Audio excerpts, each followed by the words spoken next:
Hey gals, welcome back to the Coach Her podcast. My name is Abigail. Today I'm doing a solo episode.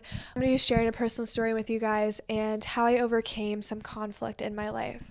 So when I was younger, several years ago, because of a bunch of life transitions that had happened in my family, I was in a position where I was sort of physically isolated from people. And because of the impact it had on me, I developed social anxiety and I really struggled with having conversations with people to the point where I would literally be shaking.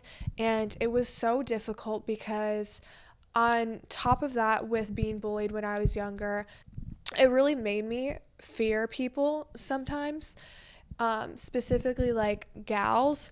And so I'm not sharing this to trauma dump on you guys, but I think that a lot of people, if not most people, have been bullied in their life, and it can affect people. It can make you closed off to people, and it's a protective mechanism.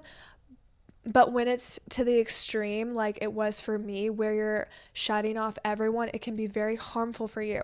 So when I started transitioning and going into new experiences, I really struggled because I had a lack of connection and community because of this unforeseen situation where we lost our house, and so we had to move a long ways away from where we had originally stayed.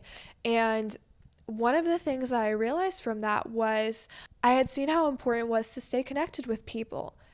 I think sometimes we can take for granted the impact people have on our lives just by even the daily conversations around a dinner table or a coffee table, and how much it impacts our life. And so one of the things that I want to share is that there was light at the end of the tunnel for me. I had women come into my life and mentor me one-on-one, or coach me one-on-one, as we like to call it here at Journey Coaching. And they weren't getting paid.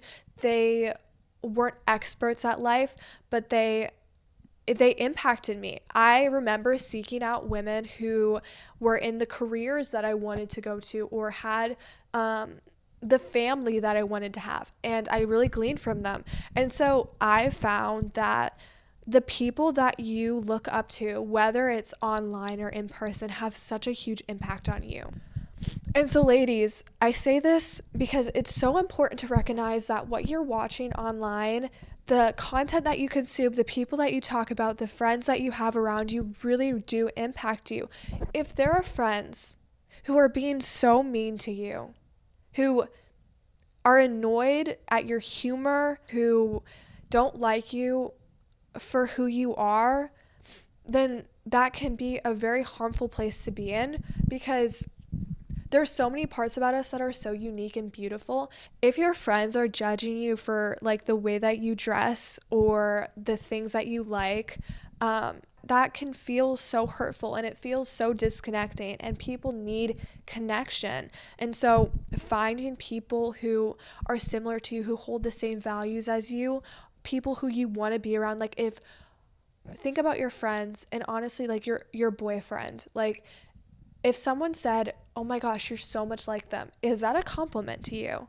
And if someone said that you were like that English teacher that you look up to, or that mother at the playground, or that businesswoman, or whatever, is that a compliment to you? Because if we're consuming this influence, and it's not actually who we want to be and the values we desire to hold, then there's not good reason to hold on to those relationships or those people. And one thing I'd like to say is that doesn't mean that you cut out absolutely everyone in your life and you have no contact with them, and if you guys disagree on any sort of topic at all, that you just cut them off. I found this for myself, that if I'm going to take advice from someone and take it to heart, it's from someone whose life that I admire and that I want to replicate. And I can have people around me that I don't agree with, that our relationship is not going to be so deep. And I can have people in my life where they're still in my life, but we just are on a more shallow level.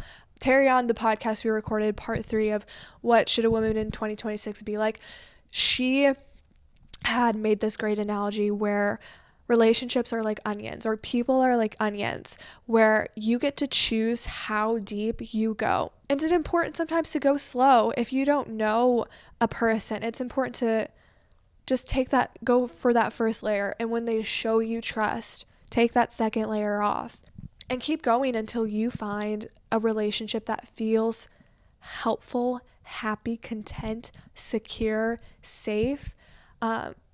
Because when you have a couple of those relationships, it depends on your introversion and extroversion scale. But for me, I'm an introvert. When I have one or two people who I feel safe and secure with, I have a much larger capacity to be giving and to be more gracious to other people. And so recognizing that this is a helpful tool for generosity, I think that could be life-changing for someone. If you struggle with maybe being a people pleaser because you're like, oh, well, I can help that person.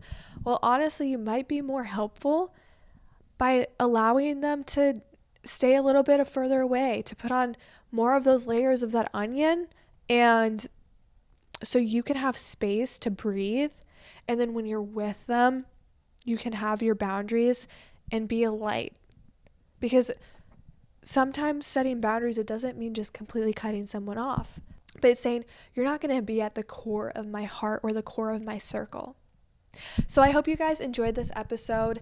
Let me know what you think in the comments below. I want to hear what you guys actually think about this content and if it's helpful for you. And then also go ahead and talk about these conversations with your family and with your friends. See what they think. So thank you guys so much for watching, and I'll see you later. Bye.